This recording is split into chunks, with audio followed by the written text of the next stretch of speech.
வணக்கம் traders, welcome to weekly analysis. So இன்னைக்கு நம்ம இந்த வீடியோவில் நிஃப்டி, பேங்க் நிஃப்டி மற்றும் சென்செக்ஸ் வந்து அடுத்த வாரம், அதாவது 23ஆம் தேதியிலிருந்து 27ஆம் தேதி வரைக்கும் பார்த்தீங்கன்னா மார்க்கெட் என்ன நடக்கிறதுக்கான வாய்ப்பு இருக்குது அப்படிங்கிறத பார்க்க போகிறோம். ஸோ அடுத்த வாரம் வந்து பார்த்தீங்கன்னா நமக்கு வந்து 5 ட்ரேடிங் டே கிடையாது, 4 ட்ரேடிங் டே தான். ஸோ அப்படிங்கிறனால இது ஒரு வீக்லி அனாலிசிஸ் அப்படிங்கிறனால நமக்கு வந்து டெய்லி இருக்கிற ப்ரைஸ் ஆக்ஷன் மட்டும் பார்க்காம வீக்லி கேண்டில்ஸ் அப்புறம் பார்த்தீங்கன்னா டெய்லி கேண்டில்ஸும் பார்ப்போம். ஸோ இதை தொடர்ந்து பார்த்தீங்கன்னா இது ஒரு வீக்லி அனாலிசிஸ். ஸோ அப்படிங்கிறனால நமக்கு வந்து பிளான்ட் எக்கனாமிக் டேட்டாஸும் தெரிஞ்சிருக்கணும். அப்போ இந்த பிளான்ட் எக்கனாமிக்ஸ் டேட்டாஸ்னால் என்ன அப்படின்னா, நமக்கு வந்து எக்கனாமிக் கேலண்டர், அதாவது பிளான்ட் எக்கனாமிக் நியூஸ் ஏதாவது இந்த வாரம் வரப்போகுதா, அதே மாதிரி stock results calendar and holiday calendar.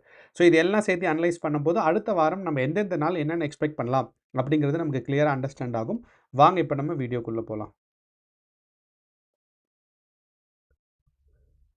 So நமக்கு எக்கனாமிக் கேலண்டர் அப்படின்னு நமக்கு பார்த்தோம் அப்படின்னா, பிளான்டான எக்கனாமிக் நியூஸ் வந்து இந்த வாரம், அதாவது 23லேருந்து 27க்குள்ள ஒரு ஹை இம்பேக்ட் இருக்கிற நியூஸ் வந்து எதுவும் வரப்போகிறதில்ல. ஆனால் ஒரு மீடியம் இம்பேக்டான ஒரு 2 நியூஸ் வர்றதுக்கான வாய்ப்பு இருக்குது. ஒன்று வந்து பார்த்தீங்கன்னா இனிஷியல் ஜாப்லெஸ் கிளைம்ஸ் அப்படின்னு சொல்லுவாங்க. அதாவது மார்ச்சில் வந்து அவங்க யூஎஸில் வந்து அவங்களோட ஜாப்லெஸ் கவுண்ட்ஸ் வந்து எவ்வளோ இருக்குது, ஸோ எவ்வளோ பேர் வேலையில் இருக்காங்க, எவ்வளோ பேர் வேலை இல்லாமல் இருக்காங்க அப்படிங்கிற அதுக்கான ஒரு ஃபண்டு கொடுப்பாங்க. ஸோ அந்த ஃபண்ட் வந்து எத்தனை பேர் கிளைம் பண்ணியிருக்காங்க அப்படிங்கிற ரிசல்ட்ஸ் சொல்கிறது தான் இந்த இனிஷியல் ஜாப்லெஸ் கிளைம். மார்ச் மாதம் சொல்கிறது தான் இது. ஸோ இது வந்து போன மாதத்துக்கும் இந்த மாதத்துக்கும், போன வருஷம் மார்ச்சுக்கும் இந்த வருஷம் மார்ச்சுக்கும், இது 2 டேட்டாஸுமே வரும். அண்ட் இதோட இம்பேக்ட்டும் பார்த்தீங்கன்னா நமக்கு மார்க்கெட்டில் ரொம்ப ரொம்ப கம்மி தான். ஸோ அப்படிங்கிறனால பிளான்ட் எக்கனாமிக் நியூஸ்னால் இந்த நமக்கு ட்ரேடிங் டேஸில் இது ஒன்று மட்டும்தான் வர்றதுக்கான வாய்ப்பு இருக்குது. ஓகே, அடுத்து நம்மளோட ஸ்டாக் ரிசல்ட்ஸ் கேலண்டர். இந்த ஸ்டாக் ரிசல்ட்ஸ் கேலண்டர் வந்து ரொம்ப முக்கியமானது.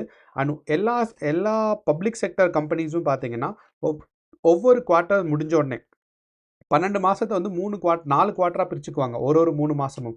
அப்போ இரண்டாவது 3 மாதம் முடிஞ்ச உடனே இது வந்து கேலண்டர் வந்து எப்படி பார்த்தீங்கன்னா நமக்கு வந்து எக்கனாமிக் கேலண்டர் அப்படின்னா மார்ச் டு மார்ச்சாக இருக்கும். அப்போ இப்போ வரப்போகிற ரிசல்ட்ஸ் வந்து Q4, அதாவது 2025-26 எக்கனாமிக் கேலண்டரில் இது கடைசி குவார்ட்டருக்கான ரிசல்ட்ஸ் எல்லாம் வரப்போகுது. அண்ட் இப்போ நமக்கு பார்த்தோம் அப்படின்னா வருகின்ற வாரத்தில் 23ஆம் தேதி பவர்ஃபின் கார்பரேஷனோட டிவிடெண்ட் அனௌன்ஸ் பண்ணுறாங்க. அடுத்து வந்து பார்த்தீங்கன்னா 27ஆம் தேதி ஃப்ரைடே வந்து பார்த்தீங்கன்னா நமக்கு வந்து வேற ஒரு கம்பெனி வந்து ஸோ அடுத்து வந்து பார்த்தீங்கன்னா சம்வர்த்தனா மதர்சன்ஸ் இன்டர்நேஷனல் லிமிடெட்னு சொல்லி, ஸோ இந்த 2 கம்பெனிஸும் இதில் இந்த பவர்ஃபின் வந்து எனர்ஜி செக்டரில் கொஞ்சம் இம்பார்ட்டண்ட்டான கம்பெனிஸ். ஸோ அப்படிங்கிறனால நமக்கு இது 2ஓட இம்பேக்ட் வந்து பெருசாக இந்த வாரத்தோட ஸ்டாக்ஸில் இல்லைனா இந்த வாரத்தோட ட்ரேடிங் டேஸில் இம்பேக்ட் பண்ணாது.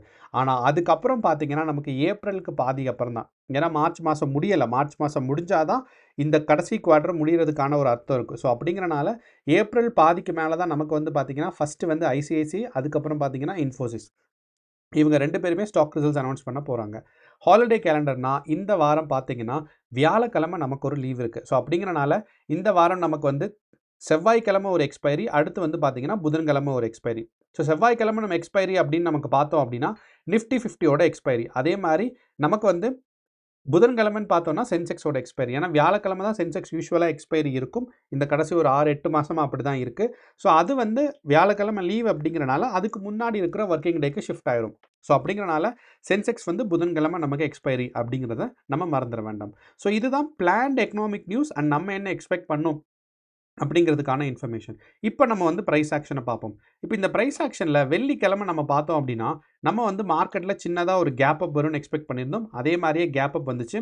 அதுக்கப்புறம் இந்த 2 லைன் நம்ம சென்செக்ஸாக இருக்கட்டும், சென்செக்ஸில் என்ன சொல்லியிருந்தோம் அப்படின்னா 75,300ம் அதே மாதிரி 73,900ம், இந்த 74,000 இந்த 2 லைனுக்குள்ளே இருக்கிறதுக்கான வாய்ப்புகள் இருக்குது. மார்க்கெட் வந்து சைட்வேஸ் மூவ் ஆகும்னு.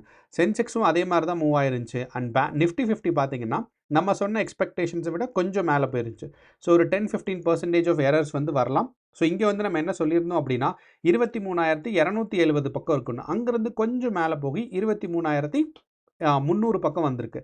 ஸோ அப்படிங்கிறனால இதோட ரேஞ்ச் வந்து கொஞ்சம் இங்கே ஷிஃப்ட் ஆயிருச்சு அப்படிங்கிறத நம்ம சொல்லலாம். அப்போது நிஃப்டி, சென்செக்ஸ் இது 2மே பார்த்தீங்கன்னா வெள்ளிக்கிழமையோட மார்க்கெட் வந்து ஸ்ட்ராங்கான ஒரு கன்சாலிடேஷன் மார்க்கெட்டாக தான் இருந்திருக்கு. அதாவது ஓப்பனிங் ப்ரைஸும் க்ளோசிங் ப்ரைஸும் நீங்கள் கவனிச்சிங்க அப்படின்னா ரொம்ப ரொம்ப பக்கத்தில் தான் இருக்குது. 3வது நம்மளோட பேங்க் நிஃப்டி. அப்போ இந்த பேங்க் நிஃப்டிலேயும் பார்த்தீங்கன்னா நமக்கு வந்து வெள்ளிக்கிழமையோட மார்க்கெட் வந்து சைட்வேஸ் மார்க்கெட்டாக தான் இருந்திருக்கு. அப்போது நிஃப்டி, பேங்க் நிஃப்டி மற்றும் சென்செக்ஸ் 3மே வெள்ளிக்கிழமை வந்து மார்க்கெட் வந்து சைட்வேஸாக இருக்குது. ஆனால் நம்மளோட இந்தியா விக்ஸ் டேட்டா பார்த்தோம்னா, இந்தியா விக்ஸ் டேட்டாவில் ஒரே ஒரு சேடான விஷயம் என்ன அப்படின்னா, வியாழக்கிழமை நமக்கு எந்த பொசிஷனில் இருந்துச்சோ அதை விட வாலடைலிட்டி இன்க்ரீஸ் ஆயிருக்கு. ஸோ வாலடைலிட்டி இன்க்ரீஸ் ஆயிருக்குன்னா அக்ரெசிவான பையிங் அண்ட் செல்லிங் இன்க்ரீஸ் ஆயிருக்கு அப்படிங்கிறது அர்த்தம். ஸோ இந்த இடத்துல மார்க்கெட் இங்கே இருக்குன்னா, இங்கேருந்து மார்க்கெட் கொஞ்சம் கீழே போச்சுன்னா கூட நமக்கு வந்து மார்க்கெட் ஸ்ட்ராங்காக ஷூட் அப் ஆயிரும். ஸோ இப்போ வாலடைலிட்டி அதிகமாக இருக்கிறது அக்ரெசிவான பையிங் அண்ட் செல்லிங்னாலும், இங்கேருந்து நமக்கு வந்து மார்க்கெட்டோட ட்ரெண்ட் ரிவர்சல், அதாவது இப்போதைய மார்க்கெட் நமக்கு பார்த்தோம் அப்படின்னா நிஃப்டி, பேங்க் நிஃப்டி மற்றும் சென்செக்ஸ் 3மே பார்த்தீங்கன்னா ஒரு டவுன் ஃபாலிங் மார்க்கெட்டாக தான் இருந்துகிட்ருக்கு. அப்போ இந்த டவுன் ஃபாலிங் மார்க்கெட்லேருந்து இந்தியா விக்ஸ் கொஞ்சம் இங்கேருந்து ஒரு ரூபா கீழே இறங்குச்சுன்னா நமக்கு வந்து ஒரு 5% வரைக்கும் மேலே போகிறதுக்கான வாய்ப்புகள் அதிகமாக இருக்குது அப்படிங்கிறத நம்ம புரிஞ்சுக்கணும். ஸோ இந்தியா விக்ஸ் டேட்டா வந்து ஹை வாலடைலிட்டியில் இருக்கும்போது நமக்கு ஒரு மோசமான விஷயந்தான். ஆனாலுமே பார்த்தீங்கன்னா நமக்கு வந்து இதிலிருந்து ட்ரெண்ட் ரிவர்சல் ஈஸியாக நம்ம வந்து கேட்ச் பண்ணிடலாம் வெள்ளிக்கிழமை. அதுக்கப்புறம் நம்ம வந்து சேனலில் நமக்கு வந்து ஏற்கனவே ஒரு 3 நாளாக நம்ம வந்து US dollar, gold and crude oil price analyse பண்ணிட்டு வரோம். அண்ட் நேற்று பார்த்தீங்கன்னா நியூஸில் பயங்கரமான ஒரு விஷயம் என்னென்னா, ஈரான் வார்னால் இந்தியா யூஎஸ் டாலர் ருப்பீஸ் வந்து பார்த்தீங்கன்னா ரொம்ப ரொம்ப அதிகமாக இருக்குன்னு. அதாவது ஒரு யூஎஸ் டாலரோட மதிப்பு வந்து இப்போதைய இந்தியன் ருப்பியில் பார்த்தீங்கன்னா ஏறக்குறைய ரூ. 93 இருக்குது. இது வந்து வரலாறு காணாத ஒரு உச்சநிலைன்னு தான் சொல்ல முடியும். ஸோ யூஸ்வலாக நமக்கு வந்து ஒரு ரூ. 80 இங்கே தான் இருக்கும். 2025, 26 பார்த்தீங்கன்னா கண்டினியூஸான க்ரோத் வந்து யூஎஸ் டாலர் வந்து பார்த்தீங்கன்னா ரூ. 93. அப்படின்னா நம்ம வந்து ரூ. 93 இந்தியன் ரூபா கொடுத்தா தான் ஒரு யூஎஸ் டாலர் வர முடியும். ஸோ இது வந்து ஒரு லார்ஜ் எக்கனாமிக் டேட்டாஸ் வச்சு பார்த்தோம்னா சில விஷயங்களை வச்சு நமக்கு பார்க்கும்போது இந்தியாவுக்கு லாபகரமாகவும் இருக்கும், சில விஷயங்கள் நஷ்டமாகவும் இருக்கும். இந்த எது வந்து நமக்கு நஷ்டம் அப்படின்னு சொல்கிறேன்னா, most of the world trade நடக்கிறது வந்து யூஎஸ் டாலரில் தான். ஸோ இப்போ ஒரு பொருளோட ஒரு காசு ஒரு யூஎஸ் டாலராக இருந்திருக்கு அப்படின்னா நம்ம வந்து போன மாதம் இல்லைனா 2-3 மாதத்துக்கு முன்னாடி நம்ம வந்து ரூ. 90 தான் கொடுத்துருந்துருக்கணும். இல்லைனா போன வருஷம் அப்படின்னா நம்ம ஒரு ரூ. 85 தான் கொடுத்துருக்கணும். ஆனால் இப்போதைய நிலைமையில் நமக்கு வந்து அதே ப்ராடக்ட்டுக்கு நம்ம வந்து இந்தியன் ருப்பியில் ரூ. 10 அதிகமாக கொடுக்கணும். இது நமக்கு ரூ. 10 பேசும்போது கம்மியாக தெரியும். ஆனால் ஒரு கோடிக்கணக்கான நம்பர் ஆஃப் பொருட்களும் அதே மாதிரி விலையும் கோடிக்கணக்கான ரூபாயில் இருக்கும்போது பல லட்சங்கள் வந்து இந்த ஒரு ரூ. 10, ரூ. 5 கூடுறது வந்து பல லட்சங்கள், பல கோடிகள் வந்து கூடுறதுக்கான வாய்ப்பு இருக்குது. ஸோ அதனால தான் யூஎஸ் டாலர் வந்து நமக்கு வந்து கூடுறது இந்தியன் எக்கானமிக்கு நஷ்டம்னு சொல்கிறோம். ஆனால் இதிலிருந்து பார்த்தீங்கன்னா நமக்கு இன்னொரு பாசிட்டிவான விஷயம் இருக்குது. என்ன அப்படின்னா, நம்ம யூஸ்வலாக அனலைஸ் பண்ணுவோம்ல எஃப்ஐஐஸ் அண்ட் டிஐஐஸ். அப்போ இந்த எஃப்ஐஐஸ்க்கு முன்னாடி ஒரு யூஎஸ் டாலர் இங்கே இன்வெஸ்ட் பண்ணாங்கன்னா அவங்களுக்கு நஷ்டம். ஆனால் அதே யூஎஸ் டாலருக்கு இப்போ அவங்க இன்வெஸ்ட் பண்ணாங்கன்னா கொஞ்சம் அதிகமான ஸ்டாக்ஸ் கிடைக்குது. ஸோ அப்படிங்கிறனால இது வந்து ஃபாரின் இன்வெஸ்டிங்கை வந்து அவங்கள வந்து அட்ராக்ட் பண்ணும்.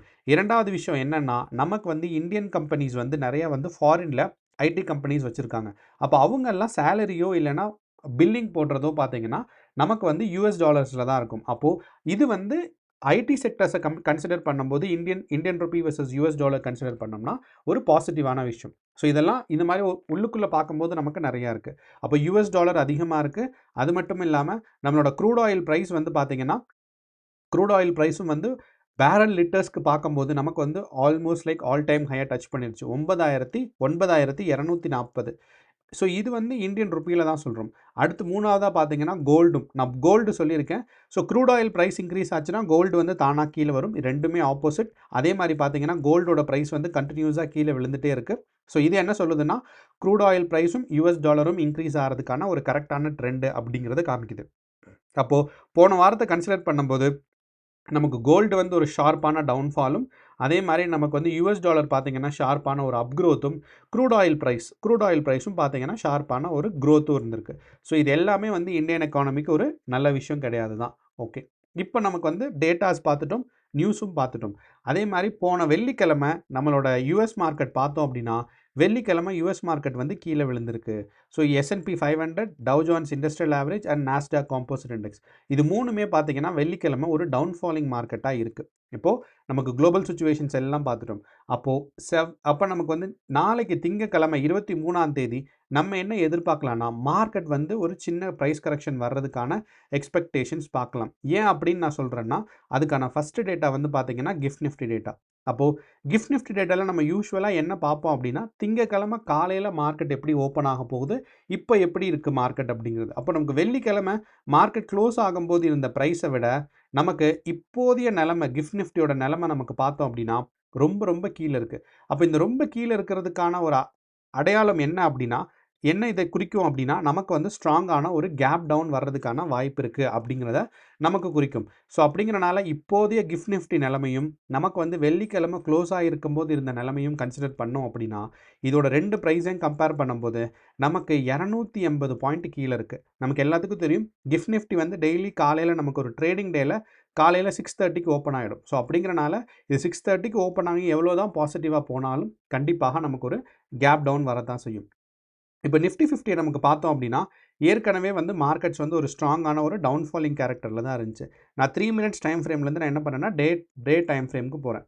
அப்போ இந்த டே டைம் ஃப்ரேமுக்கு போகும்போது நமக்கு நிறையா ட்ராயிங்ஸ் இருக்குது. இந்த ட்ராயிங்ஸ் எல்லாத்தையுமே நம்ம என்ன பண்ணிடுவோம்னா டெலீட் பண்ணிடுவோம். ஸோ எவ்வளோ ட்ராயிங்ஸ் இருக்குது? 122 ட்ராயிங்ஸ் இருக்குது. இது எல்லாத்தையும் நம்ம டெலீட் பண்ணிவிட்டு இப்போ வந்து புதுசாக ஒரு லைன் போடுவோம். ஏன் வந்து இப்போ இருக்கிற ப்ரைஸ் நமக்கு வந்து ரொம்ப ரொம்ப ஒரு பயத்துக்குரிய ப்ரைஸ் அப்படின்னு பார்த்தீங்கன்னா, இந்த நிலைமை வந்து போன வருஷம் 2025 மார்ச் ஏப்ரலில் தான் இவ்வளோ மார்க்கெட் வந்து கம்மியாக இருந்துச்சு. அங்கேருந்து பொறுமையாக மார்க்கெட் வந்து மேலே ஏறினது பார்த்தீங்கன்னா, கரெக்டாக 2 மாதத்தில் மார்க்கெட் வந்து இவ்வளோ தூரம் கீழே விழுந்துருச்சு. ஸோ அப்படிங்கிறனால இந்த பாயிண்ட்லேருந்து இன்னும் கொஞ்சம் கீழே போச்சு. அதாவது 22,000 வரைக்கும் மார்க்கெட் வந்து கீழே போயிடுச்சுன்னா, இது வந்து 2 வருஷத்தோட லோவஸ்ட் பாயிண்ட்டாக போயிடும். ஸோ ஒரு வருஷத்துக்கு பார்த்தீங்கன்னா 54 வாரம். ஸோ 120 வாரத்துக்கு லோவஸ்ட் பாயிண்ட்டாக போயிடும். ஸோ அப்படிங்கிறனால இது வந்து ரொம்ப ரொம்ப கிரிட்டிக்கலான ஒரு சப்போர்ட் ஜோன். இங்கேருந்து நம்மளோட நிஃப்டி 50 இருக்கட்டும், அதே மாதிரி நம்மளோட சென்செக்ஸாக இருக்கட்டும், 3வது பார்த்தீங்கன்னா நம்மளோட பேங்க் நிஃப்டி. இந்த 3மே ரெக்கவரி ஆகலை அப்படின்னா மார்க்கெட் வந்து ஒரு 1 இயர் லோக்கு பாயிண்ட்டுக்கு மார்க்கெட் வந்து போயிடும் அப்படிங்கிறத நம்ம வந்து மறக்க வேண்டாம். ஸோ பேங்க் நிஃப்டி இங்கே இருக்குது. ஸோ இந்த பாயிண்ட்லேருந்து நமக்கு டவுன்ஃபால் ஆச்சுன்னா 48,000 வரைக்கும் வரும். ஸோ பேங்க் நிஃப்டியை பொறுத்தளவு இங்கிருந்து 48,000 வரைக்கும் வர்றதுக்கான வாய்ப்புகள் இருக்குது. அதே மாதிரி நான் இந்த ப்ரைஸ் எல்லாம் எழுதி வச்சிடுறேன். 48,000 வரைக்கும் வர்றதுக்கான வாய்ப்பு இருக்குது.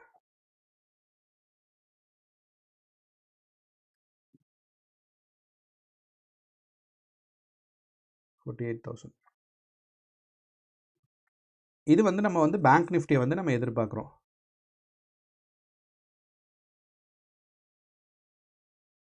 என்னமோ நடக்குது. ஓகே. பேங்க் நிஃப்டி வந்து பார்த்தீங்கன்னா, இங்கே 48,000 வரைக்கும் டவுன்ஃபால் ஆகிறதுக்கான வாய்ப்பு இருக்குது. அதே மாதிரி நம்மளோட நிஃப்டி 50யை பொறுத்தளவு மார்க்கெட் இங்கேருந்து டவுன்ஃபால் ஆச்சுன்னா நமக்கு வந்து 22,000 வரைக்கும் வர்றதுக்கான வாய்ப்புகள் இருக்குது. ஸோ அப்போது இப்போதே நமக்கு கிஃப்ட் நிஃப்டியும் என்ன சொல்லுது அப்படின்னா, மார்க்கெட் வந்து கீழே வர்றதுக்கான வாய்ப்பு இருக்குன்னு. ஸோ அப்போ அடுத்த வாரம் இதே மாதிரி நம்ம இந்த போரும் கண்டினியூ ஆச்சு. மார்க்கெட்டோட கோல்டு ப்ரைஸு நமக்கு வந்து அதே மாதிரி oil price, Indian rupee versus US dollar இது எல்லாமே வந்து அதிகமாயிட்டே இருந்துச்சு அப்படின்னா நமக்கு வந்து கண்டிப்பாக இது டவுன்ஃபால் வந்து நம்ம வந்து எதிர்பார்க்கலாம். 3வதாக நம்மளோட சென்செக்ஸில் பார்க்கும்போது இங்கேருந்து மார்க்கெட் வந்து ஒரு 72,000 வரைக்கும் வர்றதுக்கான வாய்ப்புகள் கொஞ்சம் அதிகமாக இருக்குது. ஸோ இப்போ இந்த 3ம் வச்சு நமக்கு பார்த்தோம் அப்படின்னா நமக்கு டே கேண்டில் அனலைஸ் பண்ணதும் சரி, அதே மாதிரி போன வருஷத்தை ஃபுல் டேட்டாஸ் நமக்கு பார்த்தாலும் சரி, மார்க்கெட்டில் என்னன்னு தோணுதுன்னா மார்க்கெட் இது வரைக்கும் டவுன்ஃபால் ஆகிறதுக்கான வாய்ப்புகள் கொஞ்சம் அதிகமாக இருக்குது அப்படிங்கிறது நமக்கு தெரியுது. ஸோ அப்போது இங்கேருந்து நமக்கு மார்க்கெட் வந்து 72,000 வரைக்கும் டவுன்ஃபால் ஆகலாம் ரொம்ப ரொம்ப ஈஸியாக. அப்போ நமக்கு வந்து நிஃப்டி 50யை பொறுத்தளவு நமக்கு என்ன சொல்கிறோம் அப்படின்னா, மார்க்கெட் வந்து ஒரு டவுன்ஃபாலிங் மார்க்கெட்டாக இருக்க போது ஒரு 200 பாயிண்ட்டுன்னு. அப்போ நிஃப்டி 50யில் 200 பாயிண்ட்னா நமக்கு சென்செக்ஸில் எவ்வளோ பாயிண்ட்ஸ் நம்ம எதிர்பார்க்கலாம் டவுன்ஃபாலிங் அப்படின்னு நீங்கள் பார்த்தீங்கன்னா, மினிமம் ஒரு 500 பாயிண்ட்ஸ். அதாவது இதுதான் டே கேண்டில். அப்போ இந்த இதிலிருந்து நமக்கு ஒரு 500 பாயிண்ட் நமக்கு ஒரு டவுன்ஃபாலிங் எதிர்பார்த்தோம் அப்படின்னா 74,000 வரைக்கும் நம்மளோட சென்செக்ஸ் வந்து டவுன்ஃபால் ஆகலாம். ஸோ இப்போ சென்செக்ஸை பொறுத்தளவு நமக்கு வந்து ஒரு 74,000 வரைக்கும் பார்த்தீங்கன்னா நமக்கு ஒரு கேப் டவுன் ஓப்பன் ஆகும். அண்ட் இங்கிருந்து ஒரு டவுன்ஃபால் மூவ்மெண்ட்ஸ் வந்து கண்டினியூ ஆகிறதுக்கான வாய்ப்பு இருக்குது. அதே மாதிரி நம்மளோட நிஃப்டி 50யில் இங்கேருந்து நம்ம ஒரு 250 பாயிண்ட் நமக்கு வச்சோம் அப்படின்னா மார்க்கெட் வந்து இங்கேருந்து 250 பாயிண்ட் வைக்கும்போது 22,900 இந்த ப்ரைஸ் ஞாபகம் வச்சுக்கோங்க. 22,900 வரைக்கும் டவுன்ஃபால் ஆகி அதுக்கப்புறம் மார்க்கெட் வந்து ஒரு நெகட்டிவ் டவுன்ஃபாலில் போகிறதுக்கான வாய்ப்புகள் கொஞ்சம் அதிகமாக இருக்குது. அண்ட் இதோட முக்கியமான கான்செப்டாக நம்ம என்ன சொல்கிறோம் அப்படின்னா கிஃப்ட் நிஃப்டி டேட்டாவை தான் சொல்கிறோம். 3வதாக பார்த்தீங்கன்னா நமக்கு வந்து எஃப்ஐஐஸ் அண்ட் டிஐஐஸோட டேட்டா இருக்குது. அப்போ இந்த எஃப்ஐஐஸ் அண்ட் டிஐஐஸ் டேட்டாவோட பார்த்தோம் அப்படின்னா, போன வெள்ளிக்கிழமை 20ஆம் தேதி மார்ச் 20ஆம் தேதி எஃப்ஐஐஸ் வந்து நெட்டு பேரிஷாக இருக்காங்க. அதே மாதிரி ப்ரொப்ரேட்டரி ட்ரேடர்ஸும் பார்த்தீங்கன்னா நெட்டு பேரிஷாக இருக்காங்க. ஸோ இந்த இடத்துல எழுதியிருக்கும் போதே தெரியுது பாருங்கள், 20 மார்ச் ஃப்ரைடே நெட்டு பேரிஷாக இருந்திருக்காங்கன்னு.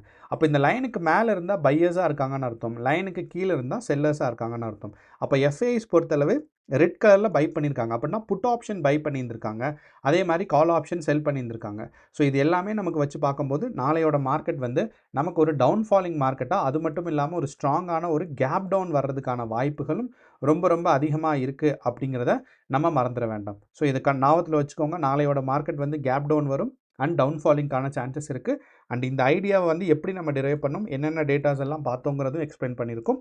ஸோ கேர்ஃபுல்லாக ட்ரேட் பண்ணுங்கள். All the best. நன்றி, வணக்கம்.